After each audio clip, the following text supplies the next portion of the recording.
Prior to prison, I lived a very traumatic life. From about 13 to the age of 19, I was, imprisoned by this ideology that my life could only end in one of two ways, dead or in jail. The horror of what I witnessed in solitary confinement was the one thing that I was afraid of. This system is designed to break them beyond repair.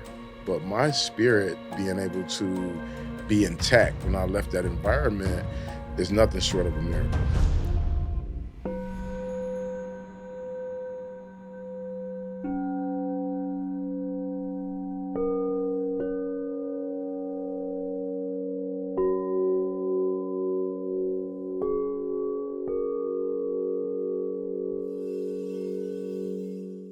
Welcome to Deeply Well, a soft place to land on your journey.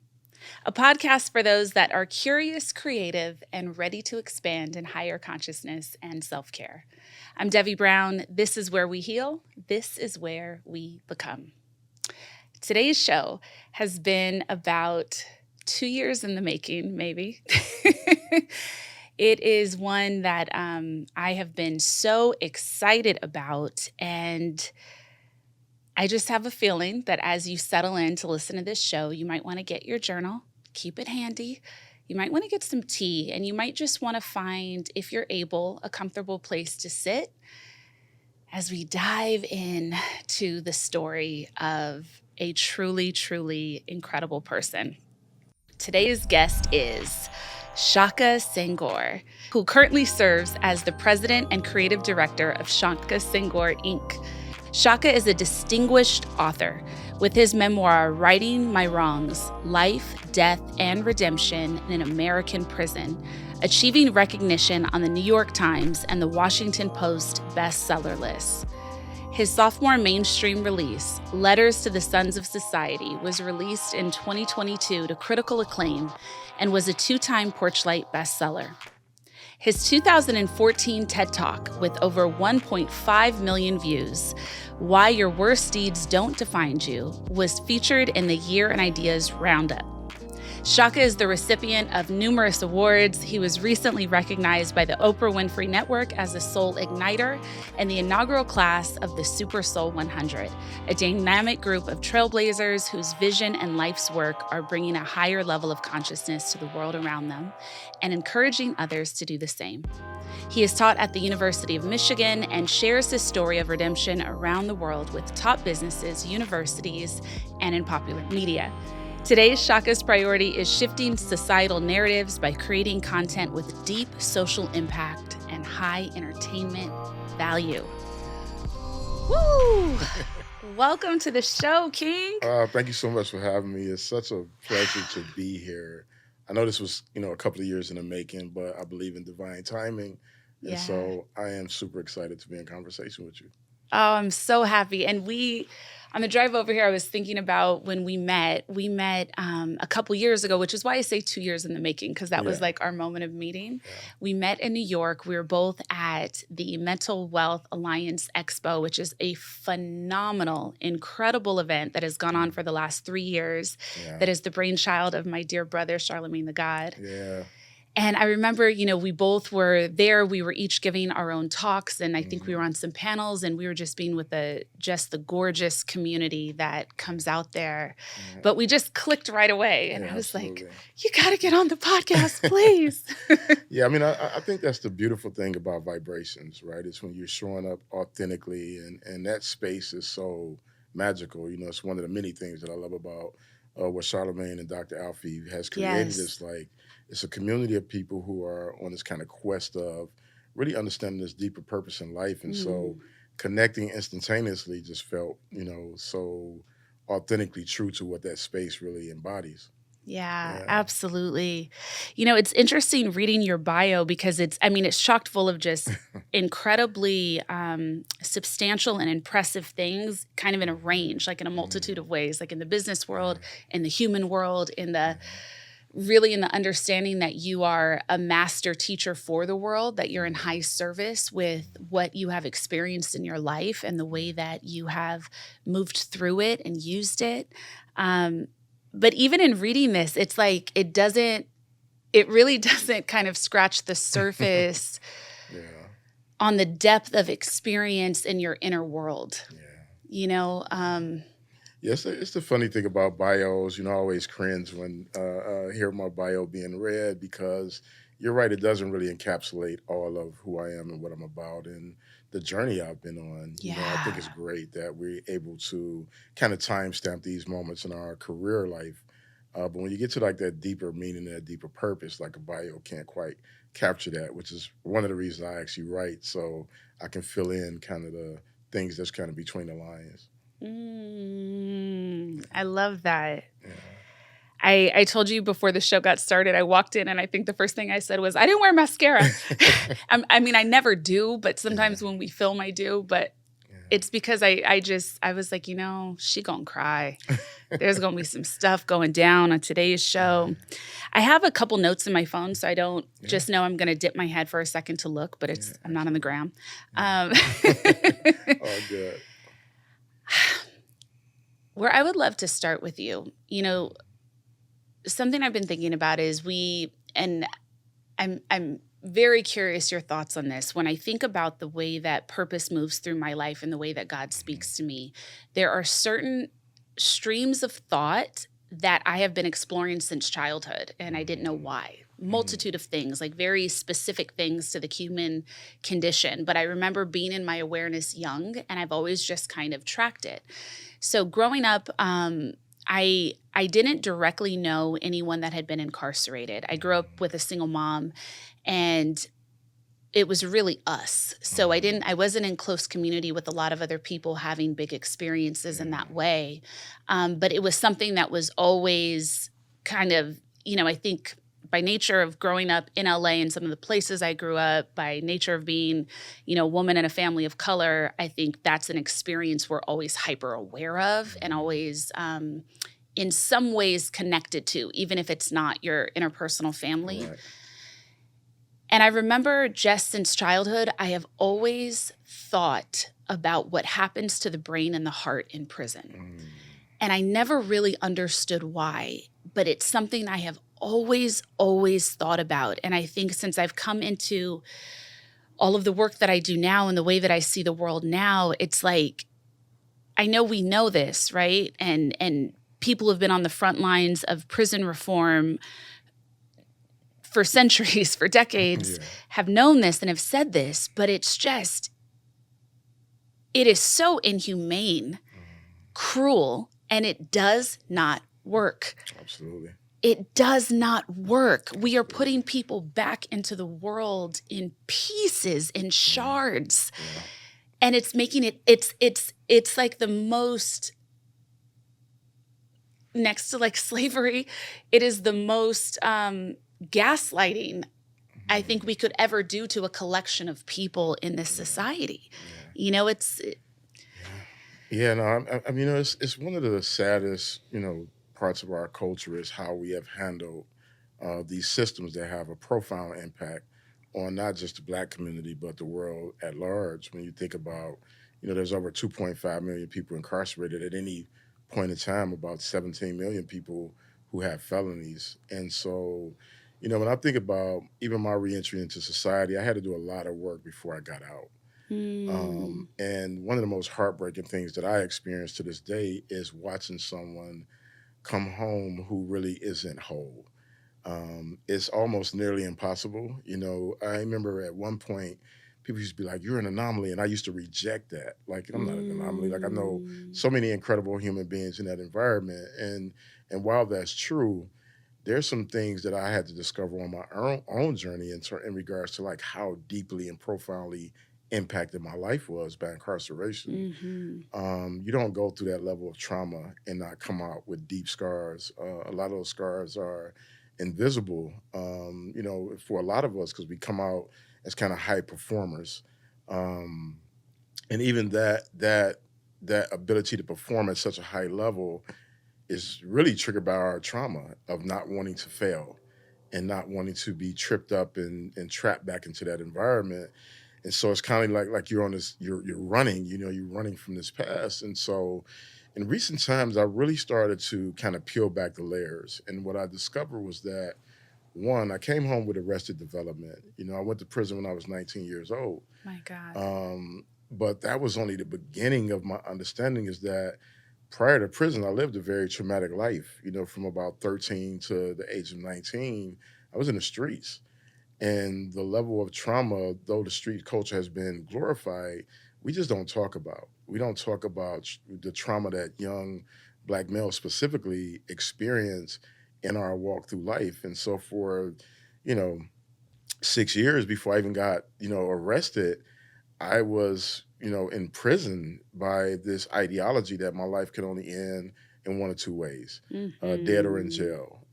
Both of my older brothers had went to prison. Many of my friends had went to prison. Many of them had been shot, killed. And so I walked into prison with trauma, and then that trauma was compounded by the violence and brutality of the system. And so when I began to really start to think about that, I'm like, the fact that I'm here having this conversation with you, I recognize it as a miracle. I don't take these things for granted. I wake up in the spirit of gratitude of that. My life is definitely blessed in a myriad of ways, right? Yes, I'm talented and all those things, but my spirit being able to be intact, or somewhat intact when I left that environment is nothing short of a miracle. And so where I Nothing short of a miracle. grieve is that I see so many men and women come home and their families are excited to have them home, as they should be. But their families are unaware of this deeper sense of trauma that we're navigating. So it's the arrested development. It is the indignity of being in an environment that strips you of whatever semblance of humanity you have left.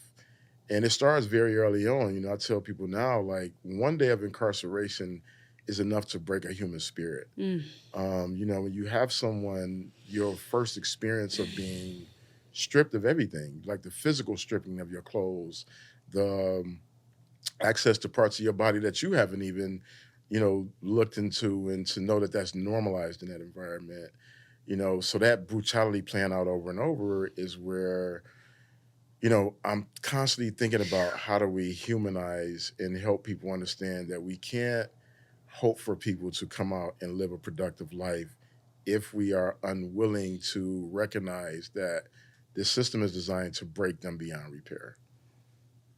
Break them beyond repair. God. I just want to sit in that for a second, because this is our humanity, right? Like, this is not something to just say, wow, that's deep. It's like, let it in your heart. Wherever you're listening in right now, I want you to think about the way that you relate to the word dignity, the way that you are able or not able, based on life's experiences, to feel safe inside of your body, and the way you would react if you didn't have the ability to make any choices for yourself, especially choices about your own body. It's just, and we obviously societally, we split this into this kind of conversation and narrative about right and wrong and who deserves what and what is, recourse for a certain kind of behavior. But my belief and understanding of the human spirit and of the soul and of God is it's an incredibly rare kind of experience to find yourself in that kind of environment and not have had been abused or traumatized in some way first. Absolutely. We are only as good as the choices we have access to, right? And it's like, society always wants to talk about making better choices and do something different. And it's like, there is a legion of people that the choice is dark or dark, right? Like, there's not a higher choice that you can make. You can only do with what's in front of you, what you have access to. I want to read this piece from your book that was incredibly powerful for me. And to me, this speaks to the greater essence of how we are designed to come into enlightenment. So in your book, you shared, and just to kind of center this for everyone, you did 19 years in prison. You did 7 years in solitary confinement. Yes. And 4.5 of those years were in one place with no movement. Yes.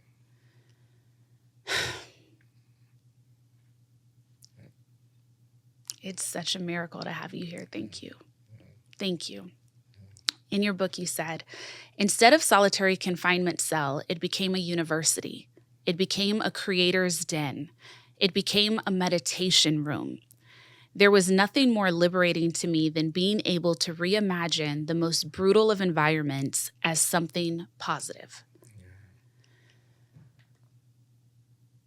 How do you get there in the midst of that? Yeah, that's such a profound question, and one that I have been, answering, within myself for a long time. And, there were things, again, it's miraculous that I was able to get there. And part of that miracle was just being literate. Wow. I was really fortunate. I met some of the most incredible mentors in the world. These are men who were and are serving life sentences. These are men who some have died in prison. These are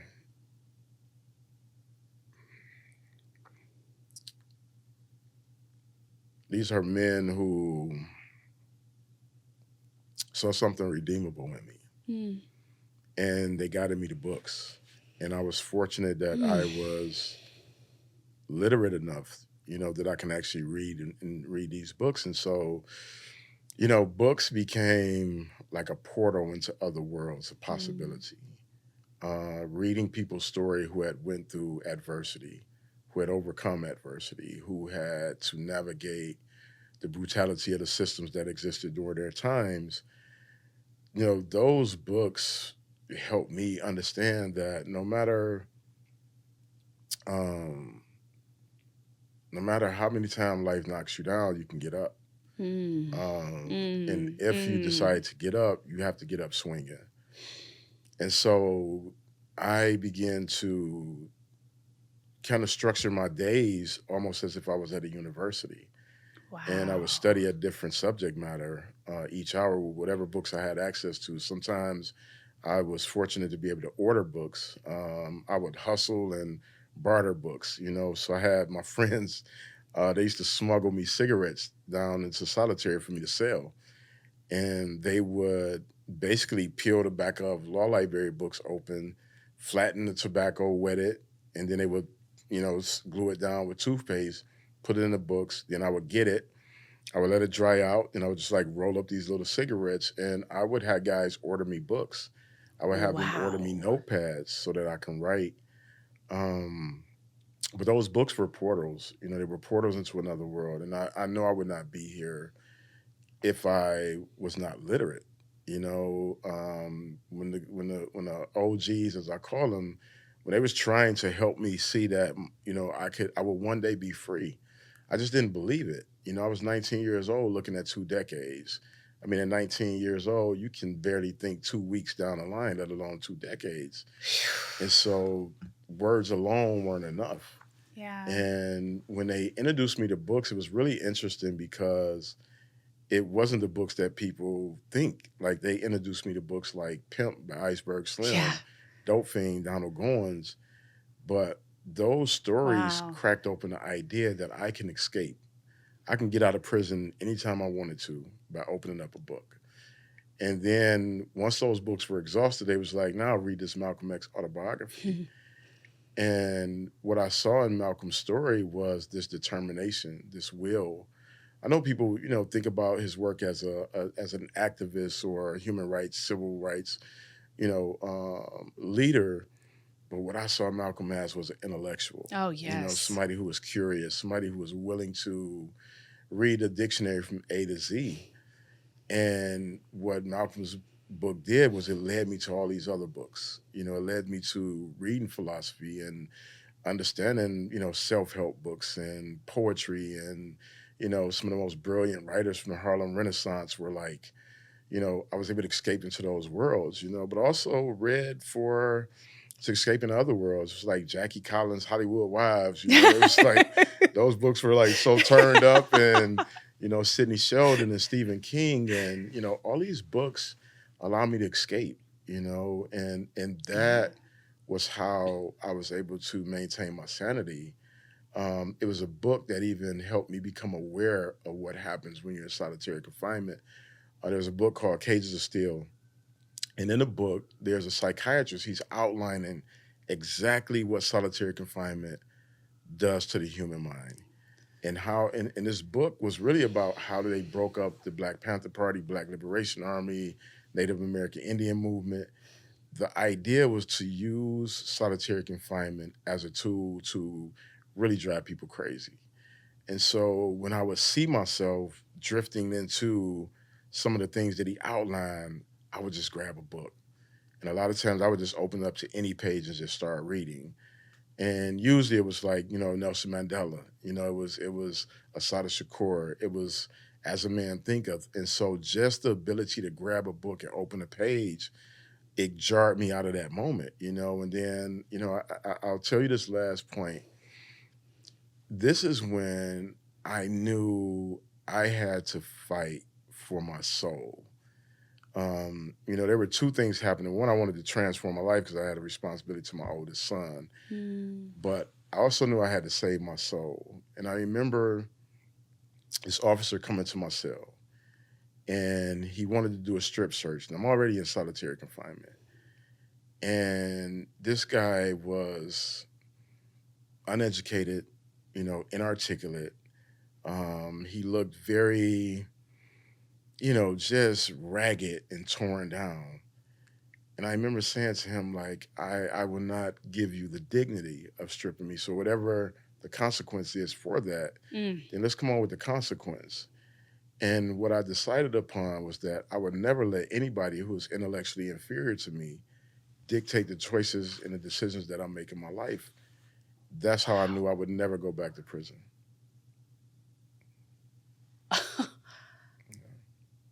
Wow.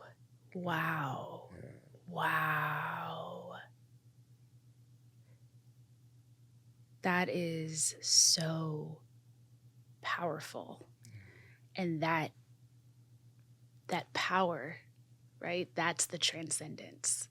Absolutely. That knowing that is the enlightenment in such a profound way in physical reality.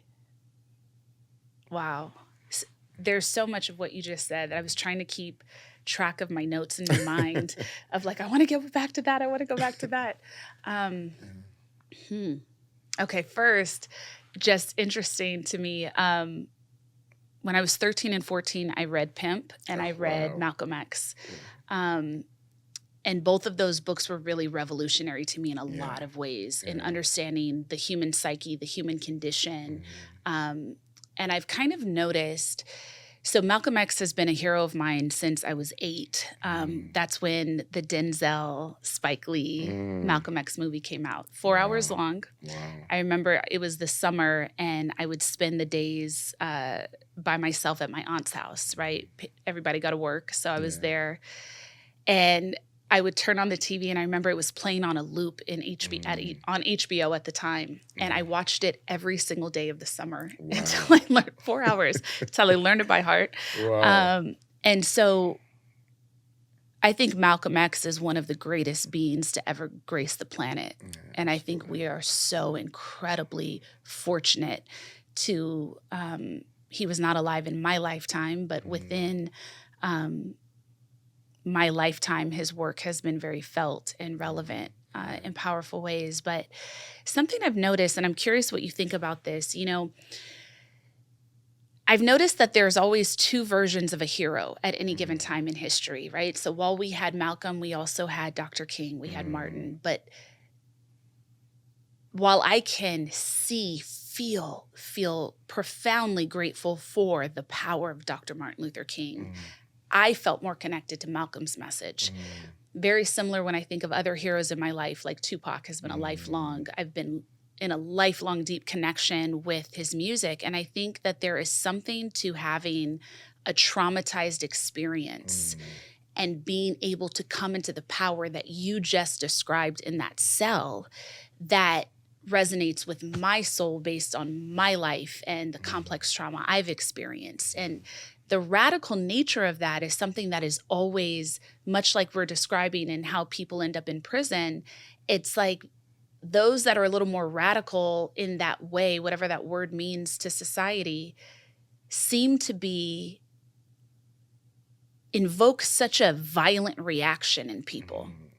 So it's like you're already traumatized, which is what got you, for those that know Malcolm's story, those that know Pac's story and many more, you're already traumatized and you move through all of that to find this power inside. And then the world sees it and it makes them so uncomfortable and so scared that they want to invoke even more trauma and violence on you. Hearing you speak right now answers this lifelong question I've had about Nelson Mandela. Something I have always wondered is, how do you do 30 years alone, stripped of your dignity, stripped of your family, to have your own, rest and nourishment? You immediately lead, and you lead from love.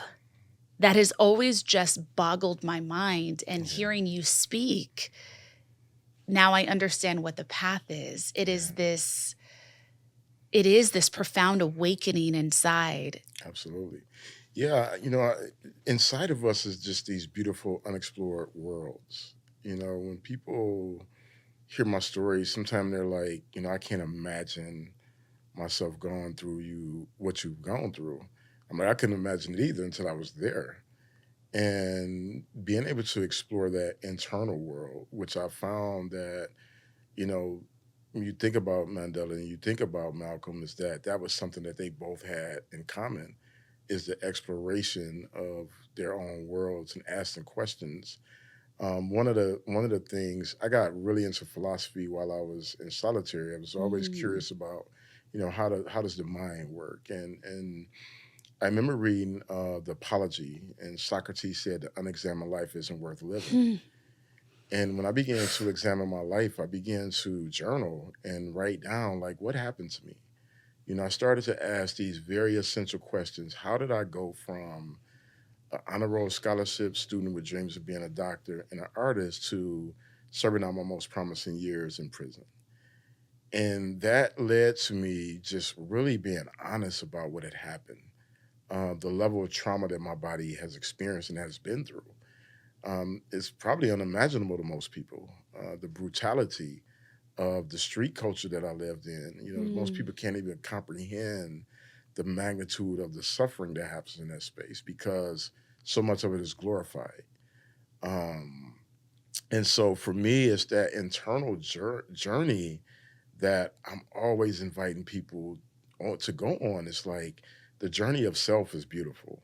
It's powerful, and you'll unearth so many things about yourself that you didn't even believe was possible. And it all ties back to, what you were saying earlier about the traumatic way that our lives play out up until the moment where people are confronted with our innate power.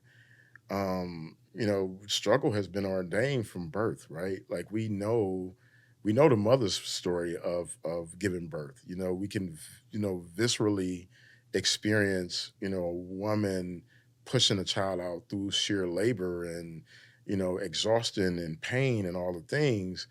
We don't know the child's story because they can't articulate it, other than with a cry.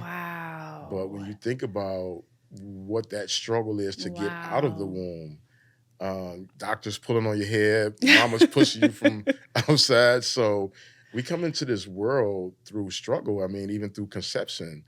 There's a war for sperm to reach the egg. It's not like a Yeah. easy, chill pathway. It's like, I got to get there. And so that's ordained. It's in us, to navigate adversity, to overcome obstacles, to overcome barriers, to entry into this thing that we call the world. And so when you recognize that that is cellular, that's in our cells, it's in our DNA, um, and you attach to that through that internal journey, and you recognize, like, I was born through struggle, and I fought to be here. Every human being that is on this earth right now fought to be here. And I think when we begin to honor that, we actually begin to learn how to fight in the best interest of our own health, well-being, salvation, our humanity. But when you take that for granted, it's easy to extinguish that. And what happens Mm-hmm. is when you come up against a force that is forcing you to confront your unwillingness or inability to recognize what your humanness is, you have to extinguish that flame. And so, what Pac represented was, here's what it means to be human as it exists in this world from a black male Mm-hmm. perspective. And that's threatening and that's challenging. And some of those challenges existed within him. He hadn't quite reconciled, Yeah. and so it shows up in these external ways. And, you think about Malcolm and the person who pulled that trigger. What did Malcolm represent, to that person when it comes to having to extinguish that beautiful humanity, that Mm. complex humanity that challenged us to think differently and to fight for a human right, which is Mm-hmm. just basic dignity. The Mm. things we're still fighting for today and we're figuring out today. And, sadly, we're still confronted with people who want to extinguish that flame. They do it in a very much more sophisticated way now. But my push is for, as humans, if we start to collectively go inward and recognize our connectivity to every human being that we encounter, like, we can win the war. We're losing Mm. battles right now, but we can win a war, but we have to be willing to acknowledge and reconcile that, this journey was ordained for us, Mm. from the Mm. beginning. Mm. Mm. Yes. Yes. Yes. I was talking recently with a new friend, Dr. Tobias Escher, who's based in Germany, and Mm, he's a neuroscientist. He does a lot of studies on the brain and on trauma. And he just got funding for this new study where they are proving a genetic response that there is a certain demographic, a certain percentage of people who have had complex trauma where the opposite effect happens on them, mhm, where their body is actually like catalyzes into this almost superhero like mm, experience where you actually have so much more energy to accomplish. Your brain works faster. You're able to have these breakthrough thoughts. You're able to accomplish this kind of highly varied and expansive life, doing a lot of different kinds of things. And of course, on the other side of that, you have a trauma that can really keep you stuck and maybe mhm, completely repress all of the innate gifts and powers that exist inside of you. But there is this response that some people have where it almost turns you into superhuman mm, and you are able to accomplish feats that the average person could and the person that has the most privileged background or family experience could just absolutely never have. mm, That's what I hear in your story, and I think mhm. it's so incredible that we're even having advancements where we can study the brain in that Mhm. way, because I think there's many of us that feel that way, that have certain kind of experiences that should utterly crush you. Mhm. Like, it doesn't make sense to not only keep going, but to keep going with a level of peace or poise or joy or Mhm.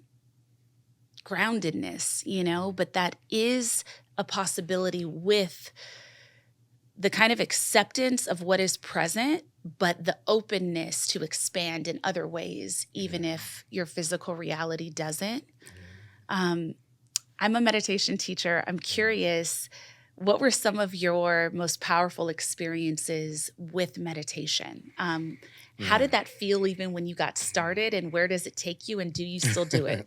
Yeah, no, absolutely. I still meditate. I remember when I first encountered the word meditation, I wasn't quite sure what it really meant. And I was reading a random pamphlet in solitary. This was the first time I was in solitary. And, I would read anything I can get my hands on. And I remember it offered just a what seemed like a simple practice of just like 5-second inhales, 5-second Hmm. exhales, free your mind, release the energy, and my mind went bonkers. I mean, every horrible, traumatic experience came up, Yeah. Yeah. all the things that I was responsible for, all the things that had Mm. happened to me.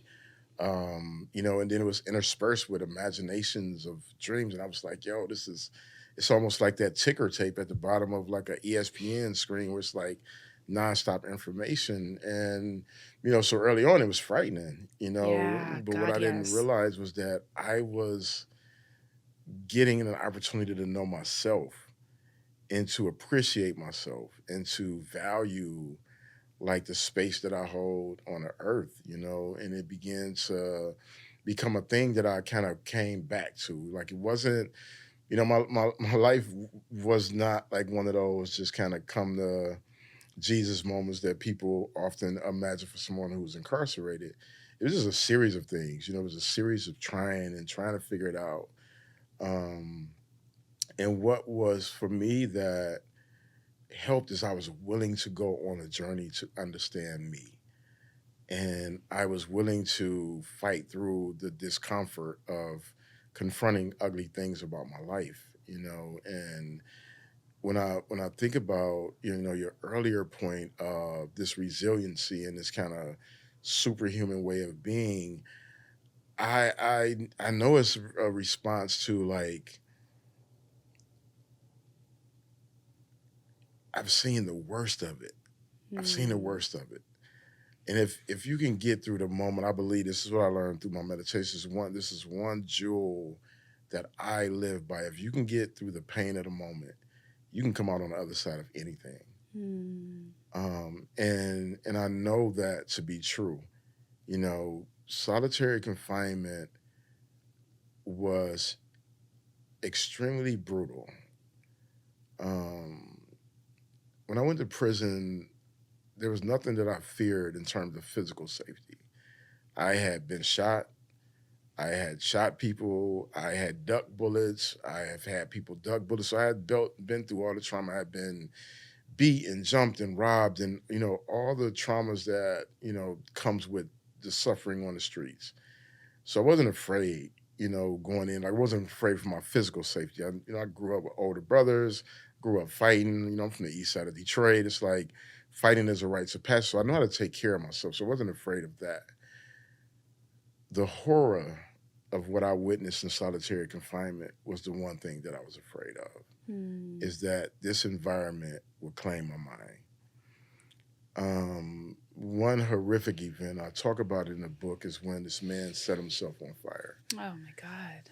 And he did it as a result of being bullied by the officers. So these officers would harass him about his sexuality. And he set himself on fire in a cell. And what I remember most about it is one of the most haunting things I've ever experienced is that he began to do what I believe, I'm not sure because I couldn't translate, was a prayer. It had the cadence and the rhythm of a calling out to a higher being, in Spanish. And then he set himself on fire. And, I remember just sitting with that. They took him out of the cell, put him in a suicide watch cell, and they brought him right back, like literally within 24 hours. And he set himself on fire again, and then they eventually took him somewhere else. And I remember just sitting with the thought of like, when will my time come? When will my breaking Mm. point come? There were people around me who were what we call cutters, which meant that they would take anything that they could to, cut their bodies and, or cause harm to themselves. One man, he swallowed a battery, and, one man cut his, this is like graphic, but he literally took a staple and cut his genitalia up. Oh. Um, and so this was every day, every day, every day. And the officer's response to it would be to come with what we call the goon squad or their extraction team. And they would basically come in with shields and pepper spray the person, come in, wrestle them down. And then these bunks that we had, they had these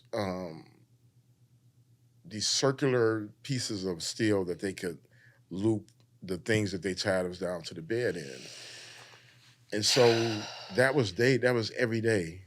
Every day you're waiting on the moment when you've reached your own threshold. And so that was the only thing I was ever afraid of, is that would I reach that moment, you know? Yeah. And eventually I got to a space where I knew I would never reach that moment, the space I told you about earlier.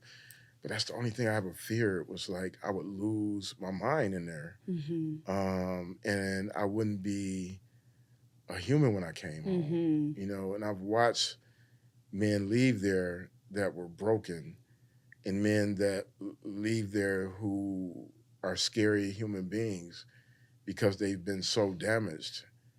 And, you know, and I would think to myself, like, would I be okay with this person living next door to my loved ones in this condition? Um, and so the interesting thing for me is that we are called to accountability. You know, if you serve time in prison, when you get out, you have to be accountable. People want you to make it right with your community. They want you to toe the line. They want you to follow all the rules. And our responsibility is extreme. You're on parole. You're not quite out of prison. Parole agents come to your door whenever they want to. They come into your home. They search for weapons. They say search for things that are illegal. You know, you go through all these things, and whatever people's belief about that is, you know, it's fine. Okay, we need to be a little more responsible. We need to be monitored more. Okay, got it. What is society's responsibility? Mm-hmm. What is the system's Mm-hmm. responsibility? What is the system's responsibility to the community? Mm-hmm. If you are destroying human beings and there's no culpability, there's no responsibility, there's no accountability, that is problematic. Mm-hmm. And like that is something that we have to address, and I try to address in my work by having these conversations. Yeah. Yeah. The first thing that I thought of when you said, make it right with the community is like, that's such a challenging thing to reconcile within your own body, depending on your experiences. Because if your community never made it right with you, if your community failed you, and that's part of how you became the person that entered the prison system, it's like, where societally do we expect all of this knowing and all of this work to come from, Yeah. for most people? Like, Yeah. how do we have this expectation? What experiences is anyone having in prison that would lend itself to them being able to now have this emotional depth and capacity when they re-enter the world? It's absurd. It's absurd, and it's obnoxious. When you think Yeah. about the average reading level in prison is third grade. When you think about the level of trauma without any therapeutic healing Yes. is non-existent. Without even, when we think about how sensitive our nervous systems are, right? And we're now finally beginning to really unpack that collectively. And you are in a system like a prison, right? Where you are not getting adequate access to fresh air. You're not getting adequate humane access to sun, right? To being anywhere in the world. You do not have a bed, a real bed, right? And you are forced to be in situations that really press against your dignity and your safety in so many ways. You have fluorescent lighting everywhere, right? They're cinder blocks, concrete, steel.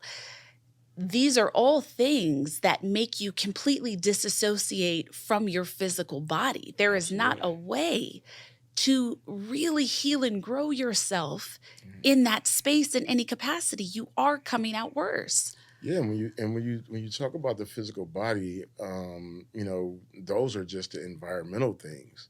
Yeah. We don't even think about, you go on a visit, you get strip searched every time you go on a visit. So just the indignity of that repetitive reality in order to go and spend time with your loved ones, and then to try to come back and carry those memories is immediately disrupted by a strip search. There's no agency over your physical being. Yeah. You don't own your body. I remember getting a tattoo and getting taken to solitary because I got caught getting a tattoo, and so I was written a misconduct about my physical body and what I could or could not do to it. Healthcare was deplorable. Yeah. I had like a back injury from like lifting weights in prison, and I didn't see a chiropractor until I got out of prison. And when you were talking about nervous system, it made me think about that first experience. I went to the chiropractor. I remember going into the room where they do the X-rays, and like it was such a foreign experience to me that I was like, I misheard the information, but the lady was like, I just remember her pointing at me like get up there. I clammed on top of a file cabinet.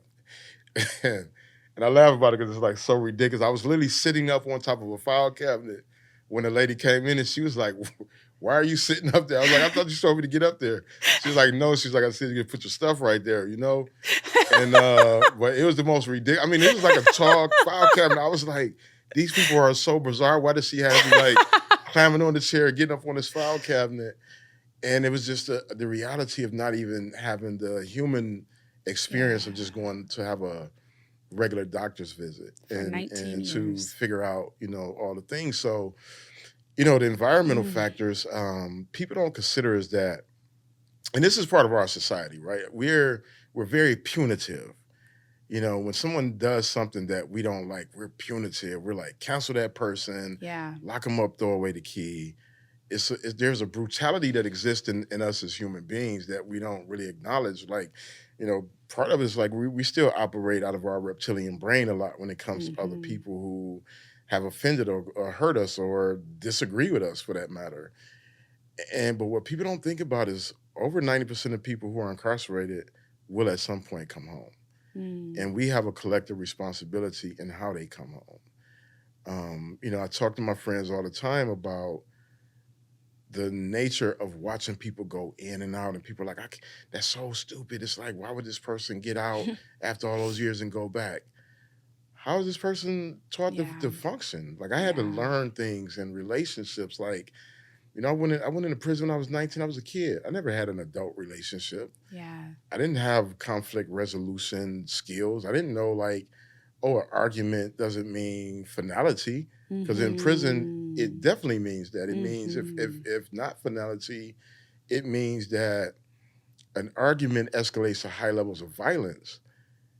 What do you do with that when you come home and you get into a conflict with somebody who aren't even thinking about violence, but this is your only way of being for decades? And so I'm like, I remember getting to arguments with my son's mom when we were together. And I'm like, I can't shank this lady. Like, it's not the way that you resolve conflict.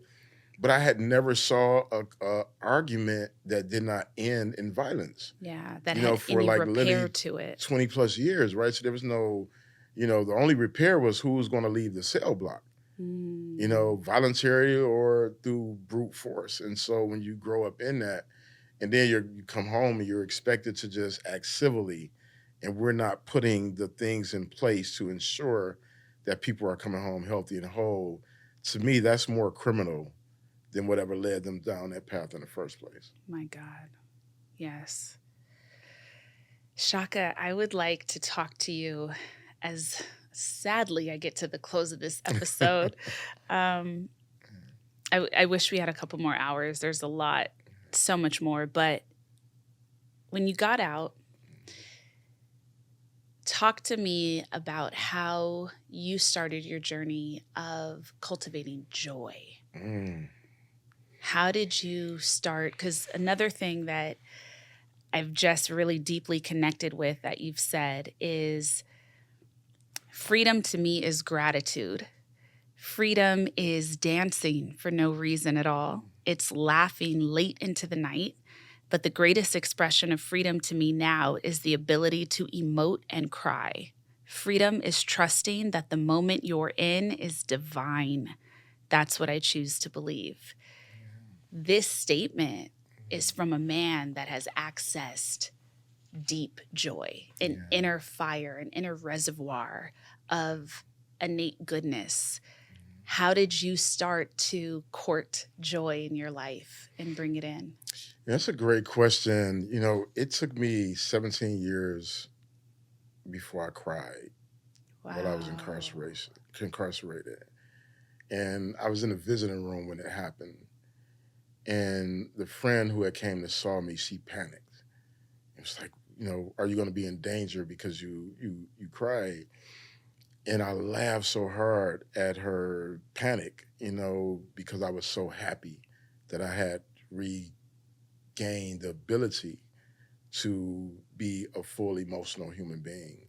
Mm. In terms of joy, getting out of prison, early on, my joy was just in the hustle of selling books out of the trunk of my car and seeing that smile on people's face after they've heard my story. And I've sold them a book and them following up and being like, yo, I read your book, it had me up all night.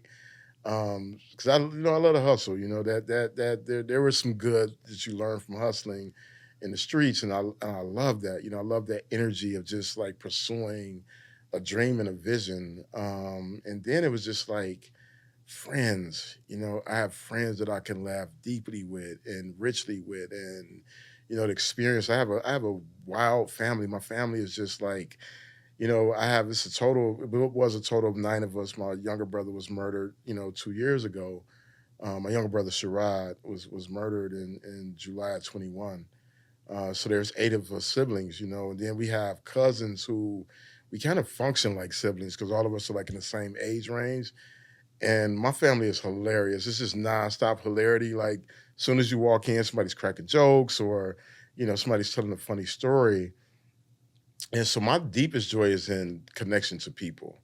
And then just being in my purpose. Like when I'm writing, I'm in a whole other flow state. It's probably one of my greatest, ways of really experiencing personal joy is like writing. I love music. I'm a big music fan. I love the artistic process. So just studying how other Mm. people create art.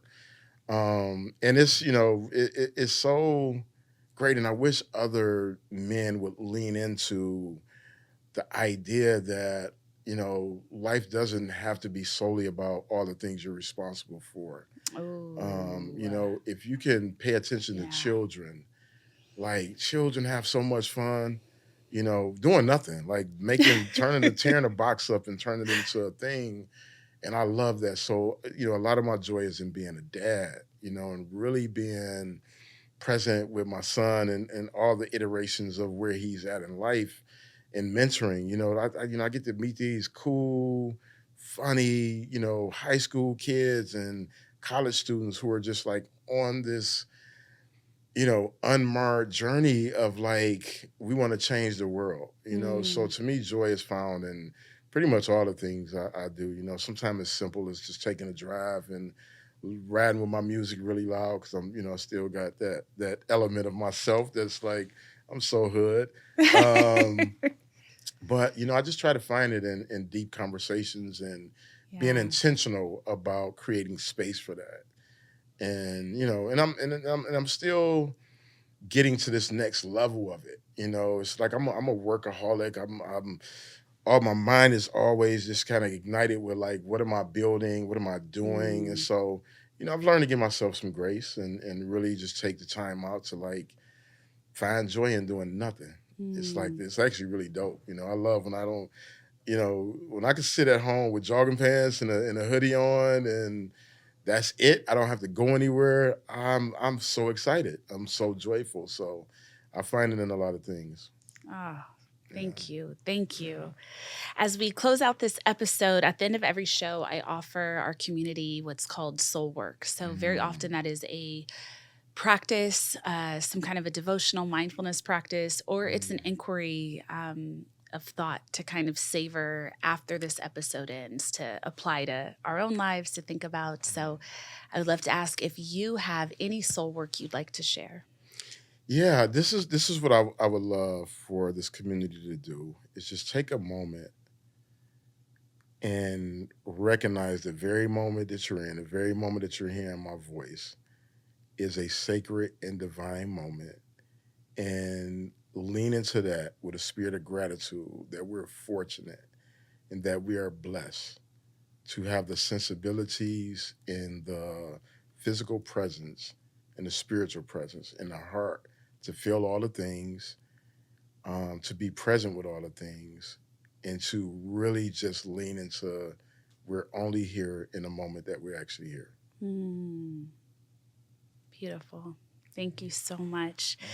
Everything, all the ways to connect to Shaka, his Instagram, his website, and both of his books will be in the body of the summary of this show. So if you're on Apple, you scroll down, Spotify, same thing, click through, you'll be able to connect in all the ways. And I want to bring to the forefront again, Shaka's latest book is Letters to the Sons of Society, A Father's Invitation to Love, Honesty, and Freedom. It's available now. Please go get it. And his first book, Righting My Wrongs, Life, Death, and Redemption in an American Prison. Pick those up, sit with them, be with them, start your meditation practice, everybody. I'm always going to say that.